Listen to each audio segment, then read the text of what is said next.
قبر مبارک کے حوالے سے دوسری صحیح حدیث، یہ بھی صحیح بخاری کے اندر موجود ہے، انٹرنیشنل نمبر کے مطابق 1392 نمبر حدیث، کافی لمبی حدیث ہے۔ عمر بن میمون تابعی رحمت اللہ علیہ کہتے ہیں کہ میں نے اپنی آنکھوں سے یہ منظر دیکھا کہ جب سیدنا عمر رضی اللہ تعالیٰ عنہ کو زخم لگا، جس زخم میں ان کی شہادت ہوئی، تو انہوں نے اس زخم میں اپنے بیٹے عبداللہ ابن عمر رضی اللہ تعالی عنہما کو بھیجا اور کہا کہ اماں عائشہ کے پاس جاؤ اور ان سے ریکویسٹ کرو کہ عمر اپنے 2 ساتھیوں کے ساتھ دفن ہونا چاہتا ہے، یعنی نبی صلی اللہ علیہ وسلم کی قبر مبارک اور سیدنا ابوبکر صدیق کی قبر مبارک، اور اس کے ساتھ میں بھی دفن ہونا چاہتا ہوں اپنے ان 2 ساتھیوں کے ساتھ۔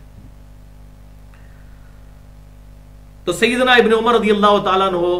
حاضر ہوئے، اما عائشہ کو سلام کیا اور کہا کہ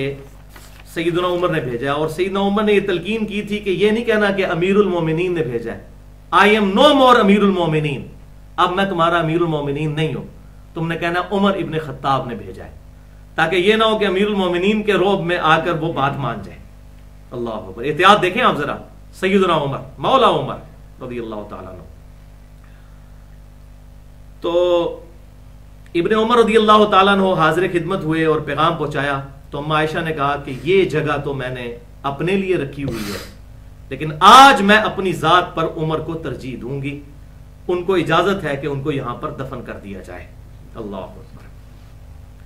پھر ابن عمر واپس آئے، سیدنا عمر کو آ کر عرض کی کہ ابا جان آپ کو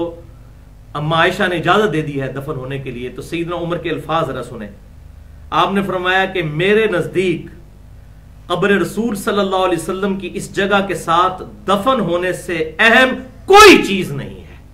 قبر رسول کے ساتھ دفن ہونے سے اہم کوئی چیز نہیں ہے۔ اللہ اکبر۔ اور پھر کہا کہ بیٹا جب میں مر جاؤں تو میری میت کو اٹھا کر اما عائشہ کے حجرے کے باہر لے جانا، اور پھر اما عائشہ سے دوبارہ اجازت لینا۔ ہو سکتا ہے میرے روب کی وجہ سے انہوں نے اجازت دے دی ہو، تو میرے مرنے کے بعد تو میں کچھ بھی نہیں نا، تو مجھے لے جانا اور حجرے کے باہر میری میت رکھ کے سیدہ عائشہ سے دوبارہ اجازت لینا۔ اگر حضرت عائشہ نے اجازت دے دی تو مجھے قبر رسول کے ساتھ دفن کرنا،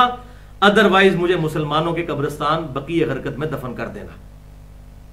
تو یہی ہے جو ہمارے وہ بریلوی مکتبہ فکر کے بھائیوں نے اپنی طرف سے سٹوری بنائی ہے کہ جی سیدنا عمر نے کہا کہ جی وہ قبر کے باہر رکھنا، قبر سے آواز آئے گی تو مجھے وہاں دفن کر دینا۔ اب یہ غریب بیچارے کہاں کتاب کھول کے پڑھیں گے کہ صحیح بخاری میں وہ قبر سے آواز نہیں، انہوں نے کہا تھا سیدہ عائشہ سے پوچھنا، کیونکہ وہ اس حجرے میں رہتی تھی، تو سیدہ عائشہ سے اجازت لینی تھی، اس میں واضح الفاظ موجود ہیں۔ تو پھر سیدنا عمر رضی اللہ تعالیٰ عنہ کو وہاں لے جایا گیا۔ اسی دوران آپ نے پھر نصیحت کی کہ میں اپنے بعد ان 6 بندوں کے علاوہ کسی کو بھی خلافت کا حقدار نہیں سمجھتا، علی، عثمان، طلحہ، زبیر، عبد الرحمن بن عوف اور سعد ابن ابی وقاص، ان 6 بندوں میں سے اپنا خلیفہ چن لینا، کیونکہ یہ 6 لوگ وہ ہیں جن سے آپ صلی اللہ علیہ وسلم اپنی وفات تک راضی رہے۔ یہ سیدنا عمر کے الفاظ ہیں، دیکھیں ان کی ہر چیز نسبت رسول سے ہوتی تھی صلی اللہ علیہ وسلم،